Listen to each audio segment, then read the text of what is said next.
Assalamualaikum warahmatullahi wabarakatuh. Saya Nurul Huda binti Muhammad Zaiki dari kelas Bahasa Melayu 2 ingin mempersembahkan persembahan pengantar pengajian pendidikan yang bertajuk Aspirasi Murid dan Hala Tuju Pendidikan serta implikasinya terhadap guru berjiwa pendidik. Dalam memacu pendidikan yang bersifat global dalam abad ke-21, kualiti pendidikan merupakan aspek yang amat penting agar kemenjadian murid bertaraf dunia dapat dibangunkan. Jemaah Nazir dan Jaminan Kualiti, Kementerian Pendidikan Malaysia telah mengambil inisiatif menggubal satu standard kualiti pendidikan bagi memastikan taraf pengurusan dan pengajaran yang memuaskan dapat diwujudkan dan dikekalkan di institusi pendidikan. Standard kualiti pendidikan yang dikenali sebagai Standard Kualiti Pendidikan Malaysia iaitu SKPM telah diperkenalkan pada tahun 2010 yang merupakan kesinambungan kepada SKPM Sekolah pada tahun 2003. SKPM merupakan satu instrumen penilaian yang mengukur kualiti pendidikan dengan jelas dan komprehensif secara berterusan ke arah pencapaian yang memberi impak kepada kemenjadian murid. Instrumen ini digunakan oleh Jemaah Nazir dan Jaminan Kualiti iaitu JNJK dalam melaksanakan penaziran manakala pihak sekolah pula menggunakannya dalam penarafan kendiri sekolah. Selain itu, bahagian Kementerian Pendidikan Malaysia KPM, Jabatan Pendidikan Negeri JPN dan Jabatan Pendidikan Daerah PPD boleh menggunakan instrumen ini dalam melaksanakan pemantauan dan penyeliaan. SKPM dijadikan panduan oleh pihak sekolah dalam mengurus operasi mengikut keperluan dan kepentingan bagi mencapai satu standard yang memuaskan. Instrumen SKPM dapat membantu pihak sekolah membuat penilaian terhadap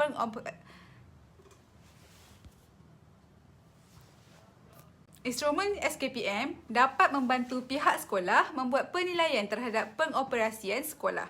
Melalui penilaian yang dilaksanakan secara kendiri ini, kekuatan dan kelemahan dapat dikenal pasti, seterusnya tindakan penambahbaikan dapat dilakukan. Dalam penilaian sekolah berdasarkan SKPM 2010, prestasi sekolah dinilai mengikut 5 standard ditetapkan, merangkumi semua aspek yang menjurus kepada pewujudan kualiti pendidikan. Berikut merupakan 5 standard yang telah ditetapkan. Apakah itu aspirasi? Baiklah, saya akan menerangkan makna di sebalik perkataan aspirasi. Menurut Kamus Dewan Bahasa edisi keempat, aspek ialah keinginan yang tinggi untuk mencapai cita-cita. Manakala, aspirasi pendidikan ialah keinginan atau hasrat yang ingin dicapai oleh kerajaan bagi membangunkan sistem pendidikan negara kita di Malaysia. Maka, Pelan Pembangunan Pendidikan Malaysia telah dirangka bagi sistem pendidikan negara bermula tahun 2013 hingga 2025. Baiklah, pelan ini menyediakan kerangka pembangunan yang menyeluruh untuk menzahirkan transformasi sistem pendidikan secara pantas dan mapan sehingga tahun 2025. Transformasi yang dimaksudkan merangkumi aspek pendekatan pembelajaran murid, kaedah pemilihan guru, latihan guru, penyediaan ganjaran kepada guru dan pemimpin sekolah serta pendekatan pengoperasian kementerian. Pelan ini jelas menggambarkan faktor penambahbaikan penting bagi setiap langkah dalam perjalanan transformasi yang bakal dilalui. Maka, Pelan Pembangunan Malaysia telah mengemukakan 5 aspirasi sistem pendidikan dan 6 aspirasi murid yang perlu melalui perubahan 11 anjakan dan dilaksanakan dalam 3 gelombang. Berikut merupakan 5 aspirasi sistem pendidikan. Pertama, akses. Yang kedua, kualiti. Ketiga, equity. Dan keempat, perpaduan. Yang terakhir, kecekapan. Menjelang 2025, setiap kanak-kanak di Malaysia akan mempunyai 6 atribut utama untuk memenuhi keperluan abad ke-21. Setiap kanak-kanak akan mempunyai pengetahuan, kemahiran berfikir, kemahiran kepimpinan, proficiency di bahasa, etika dan kerohanian serta identiti nasional. Seterusnya, kita beralih kepada 11 anjakan utama mentransformasi sistem pendidikan negara. Anjakan pertama, menyediakan kesamarataan akses kepada pendidikan berkualiti bertaraf antarabangsa. Anjakan kedua, memastikan setiap murid menguasai kemahiran dalam bahasa Malaysia dan bahasa Inggeris dan digalakkan mempelajari bahasa tambahan. Anjakan ketiga, melahirkan rakyat yang menghayati nilai. Anjakan keempat, mentransformasi profesion keguruan menjadi profesion pilihan. Anjakan kelima, memastikan kepimpinan berprestasi tinggi ditempatkan di setiap sekolah. Anjakan keenam, mengupaya JPN PPD dan sekolah untuk menyediakan penyelesaian khusus berasaskan keperluan. Anjakan ketujuh, memanfaatkan ICT bagi meningkatkan kualiti pembelajaran. Anjakan ke-8, mentransformasi kebolehan dan keupayaan penyampaian kementerian.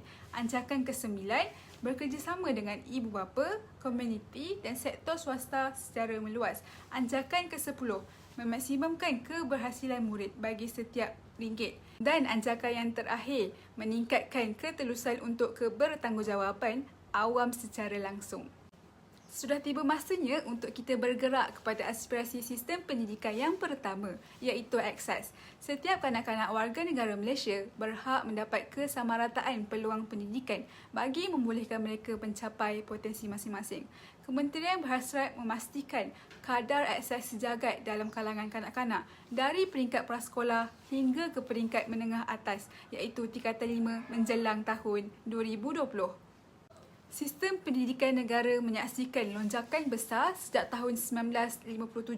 Ketika negara mencapai kemerdekaan, lebih separuh daripada populasi tidak menerima pendidikan formal. Hanya 6% sahaja yang menerima pendidikan peningkat menengah dan 1% sahaja mendapat pendidikan lepas menengah.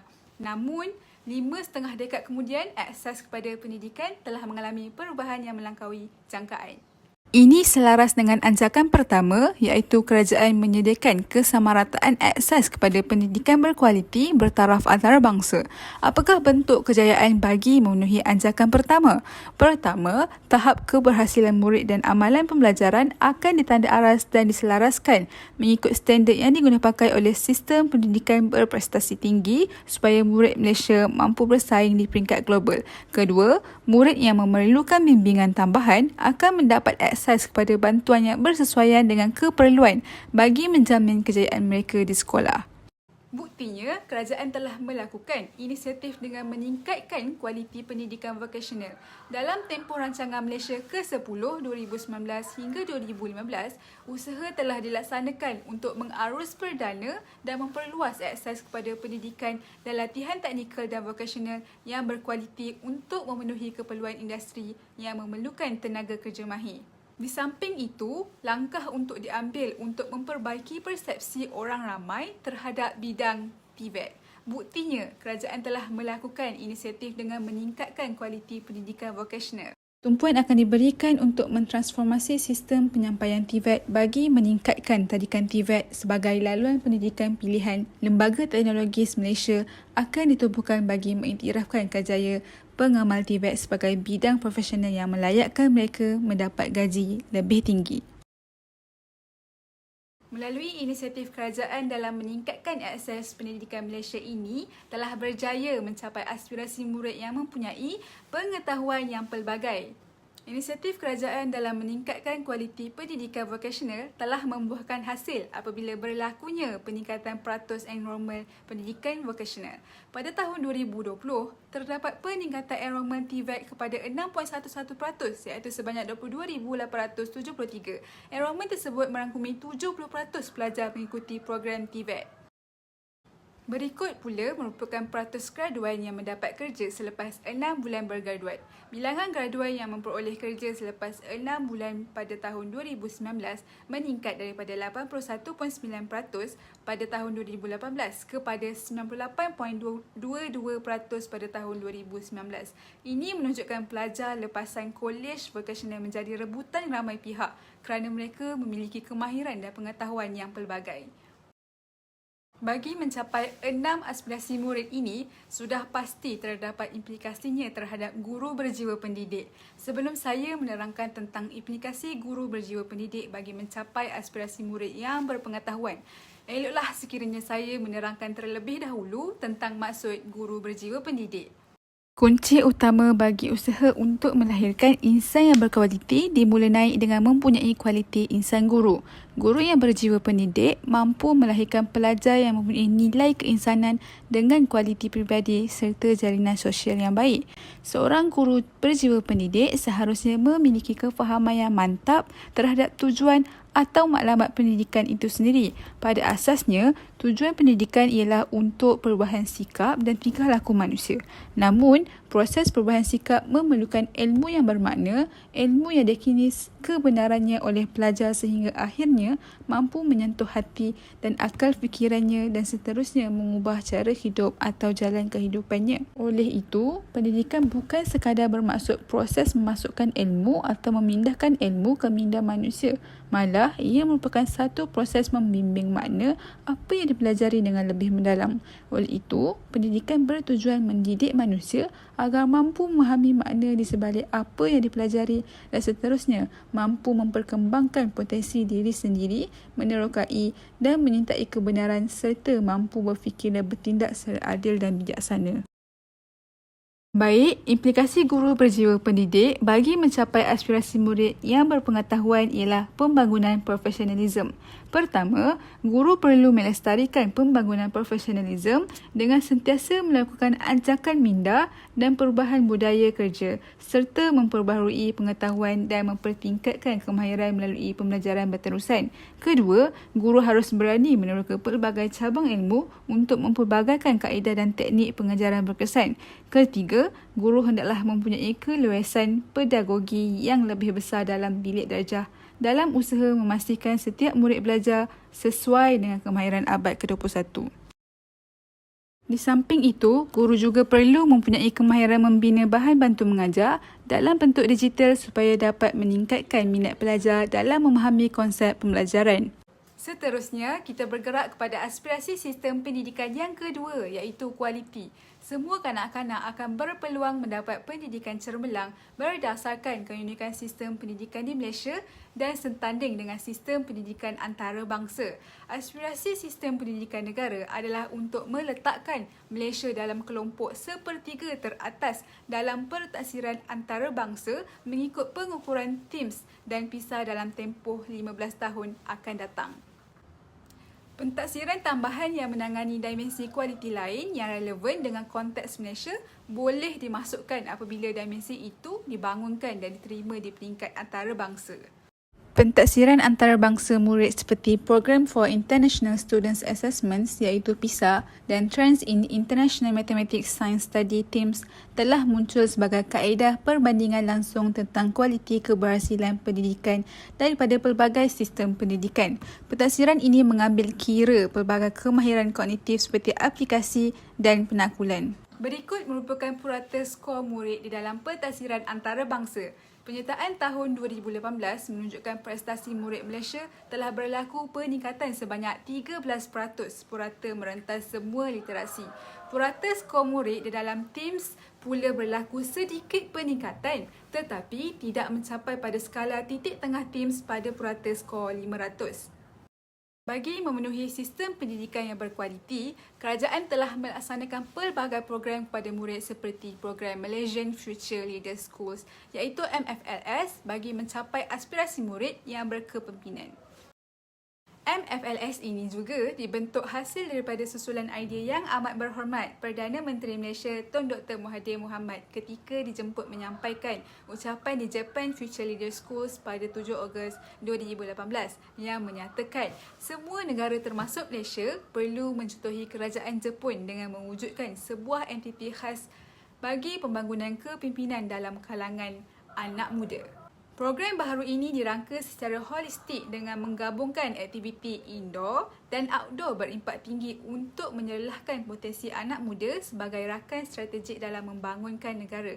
Pelaksanaan MFLS ini akan melibatkan kumpulan sasar utama belia berumur di antara 15 sehingga 17 tahun. Datuk Faizal Azumu berkata, perbelanjaan besar bagi menjayakan program MFLS ini telah membuktikan kerajaan komited dalam menyelahkan bakat kepimpinan orang muda. Ini selaras dengan anjakan kelima iaitu memastikan kepimpinan tinggi di setiap sekolah. Perkara ini amat penting kerana kerajaan ingin melahirkan pemimpin yang berintegriti pada masa akan datang agar kualiti pendidikan sentiasa dipertingkatkan. Apakah implikasi guru berjiwa pendidik bagi mencapai aspirasi murid yang mempunyai sifat kepimpinan? Guru perlu menjadi suri tauladan kepada murid. Guru memainkan peranan penting dalam melahirkan model insan yang berguna yang dapat membawa kemajuan kepada negara. Setiap gerak-geri guru, tingkah laku serta perlakuan guru diperhatikan dan turut ditiru murid. Oleh itu, setiap guru perlu memaparkan amalan nilai murni seperti menghormati orang lain, berperi kemanusiaan dan menghargai anak murid. Perlakuan guru yang menarik minat murid secara tidak langsung memberikan pengajaran kepada mereka dan tidak mustahil bagi mereka untuk turut berbuat demikian juga. Sebagai contoh, guru sentiasa senyum dan menghormati guru lain yang berlainan kaum.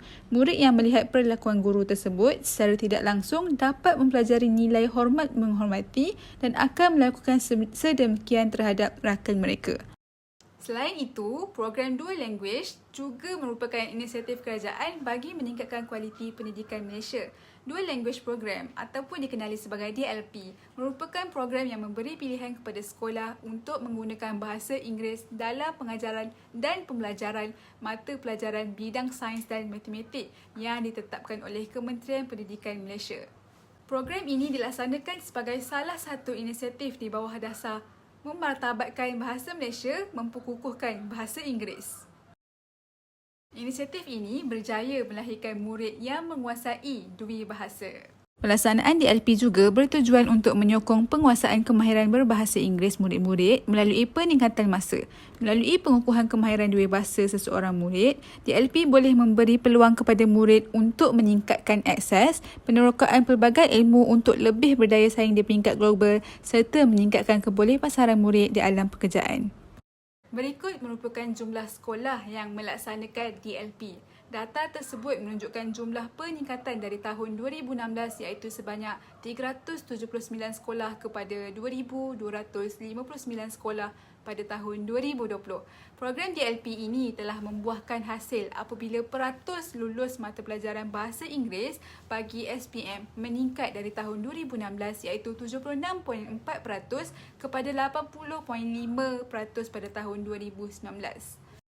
Ini selaras dengan anjakan kedua iaitu memastikan setiap murid profesion dalam bahasa Melayu dan bahasa Inggeris. Apakah bentuk kejayaan bagi memenuhi anjakan kedua? Pertama, meningkatkan kemahiran penguasaan bahasa Malaysia dan bahasa Inggeris, semua murid akan menjadi keutamaan segera. Menjelang 2016, Kementerian akan menjadikan mata pelajaran bahasa Inggeris wajib lulus peringkat SPM.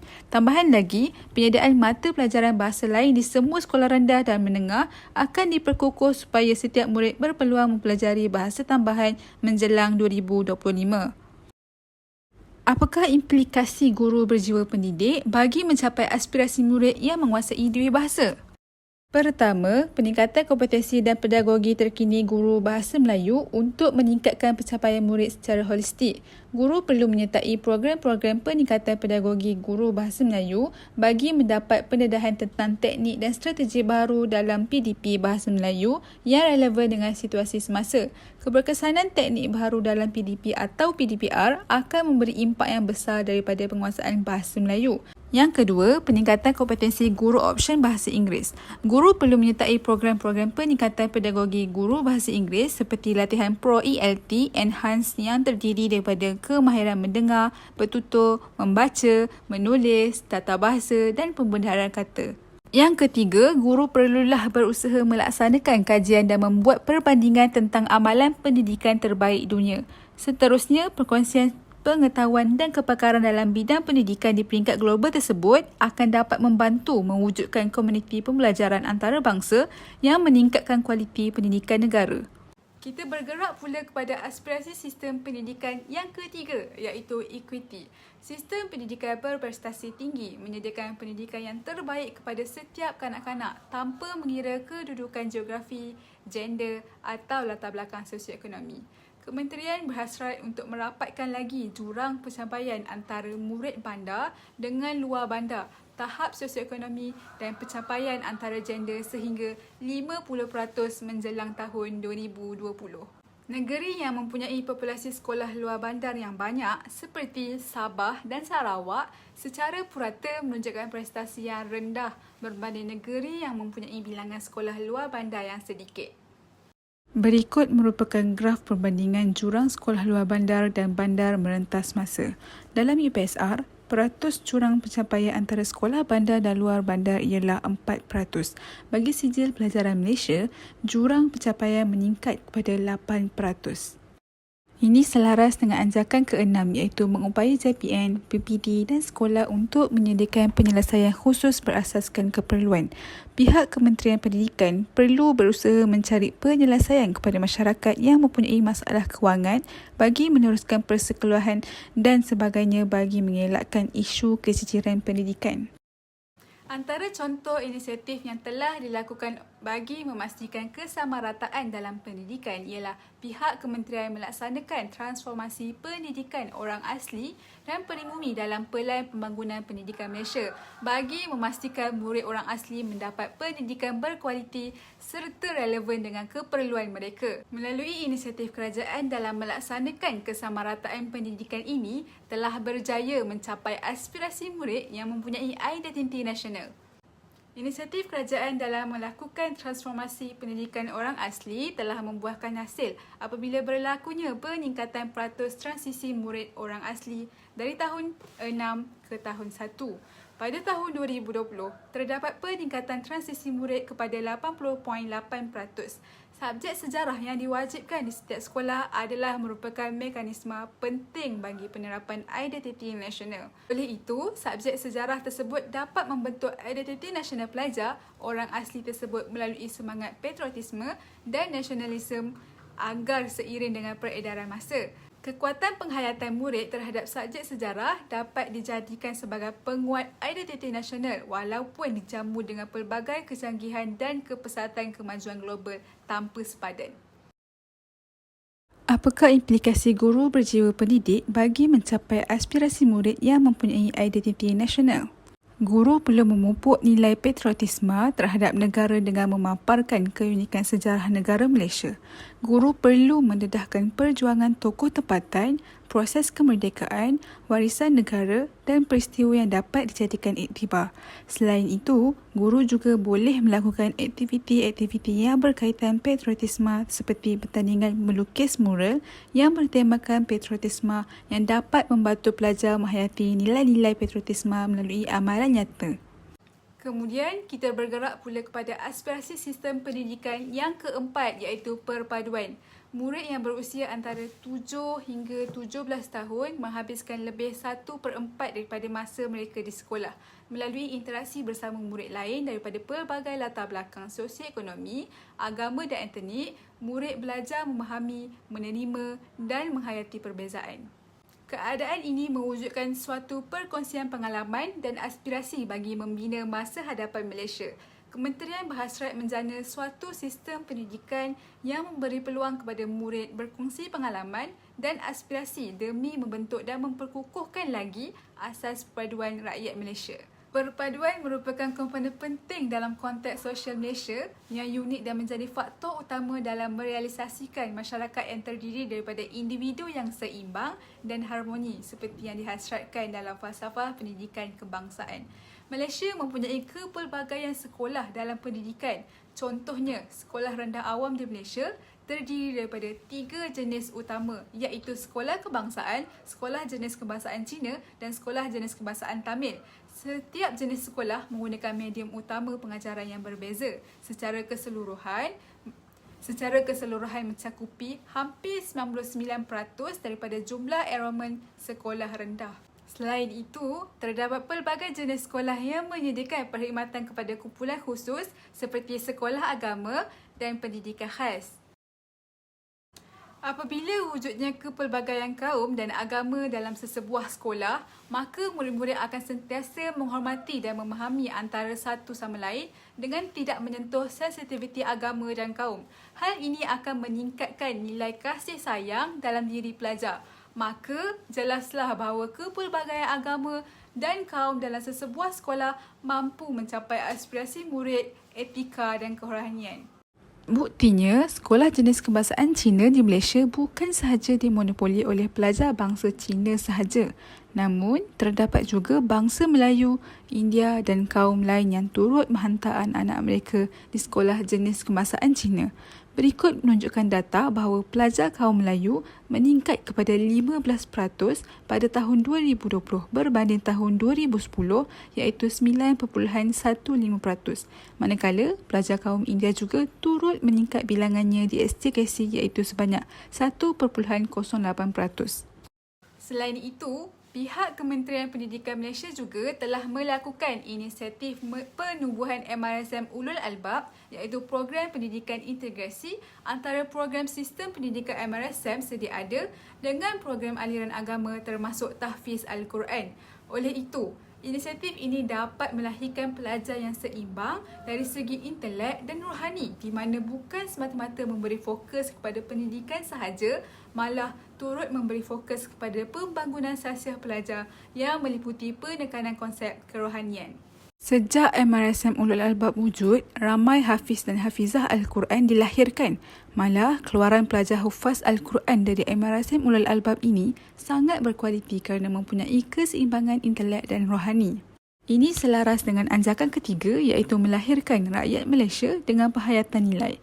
Murid-murid akan sentiasa menghormati kaum dan agama masing-masing serta menjaga perasaan dan sensitiviti kaum. Apakah implikasi guru berjiwa pendidik bagi mencapai aspirasi sistem pendidikan yang menerapkan nilai perpaduan? Pertama, guru perlulah bertindak sebagai pemupuk perpaduan dan pembina negara bangsa. Guru berperanan besar dalam memupuk perpaduan dan seterusnya membina negara bangsa yang mempunyai jati diri yang kuat, berdaya saing, mempunyai keyakinan yang tinggi serta berpegang teguh kepada agama.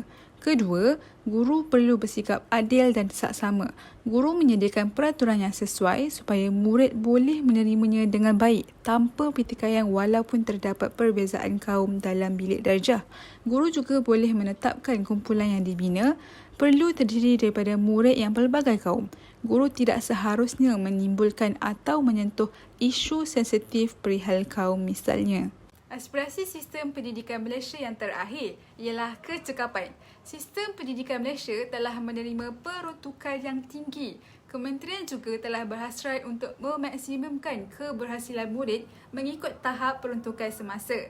Oleh itu, sumber dan sokongan yang disediakan oleh pihak sekolah memainkan peranan penting dalam menentukan prestasi sekolah. Pada tahun 2011, perbelanjaan pendidikan asas ialah sebanyak RM37 bilion.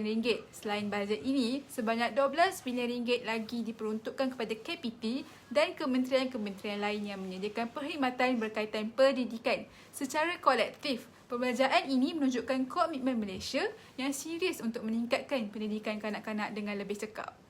Berikut merupakan perbelanjaan per murid Malaysia setanding negara dengan KDNK per kapita yang setara dengannya. Penelitian terhadap perbelanjaan berasaskan per murid menunjukkan perbelanjaan Malaysia juga adalah lebih tinggi berbanding negara dengan KDNK per kapita yang setara dengannya. Apabila ditukar kepada USD per kapita bagi perbandingan, Malaysia berbelanja lebih kurang $1,800 bagi setiap murid setahun dan ini selaras dengan negara seperti Chile dan Romania.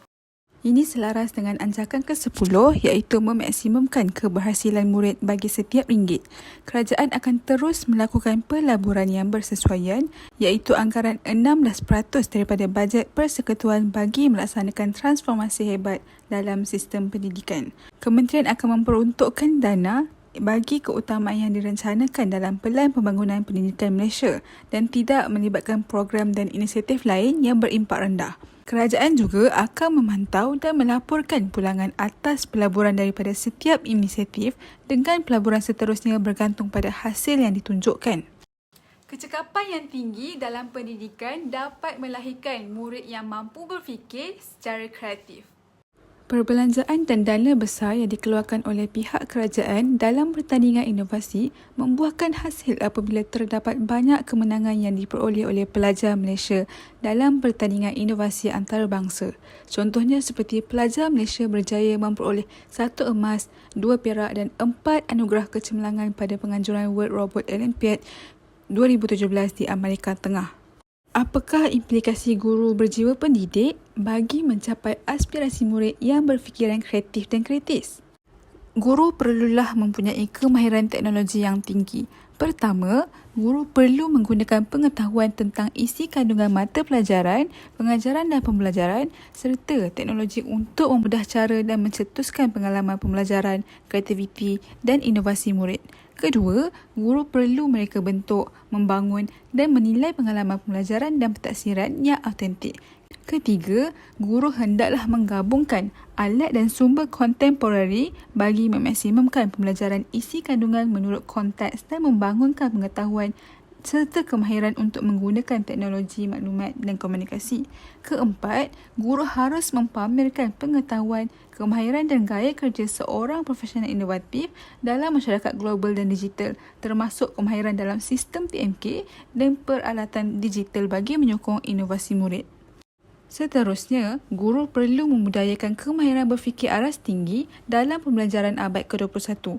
Guru perlu membangunkan murid yang berpengetahuan, berkemahiran berfikir aras tinggi dan berdaya saing di peringkat global selaras dengan KEBAT bagi meningkatkan kemejadian murid selaras dengan aspirasi meletakkan Malaysia dalam kelompok sepertiga teratas.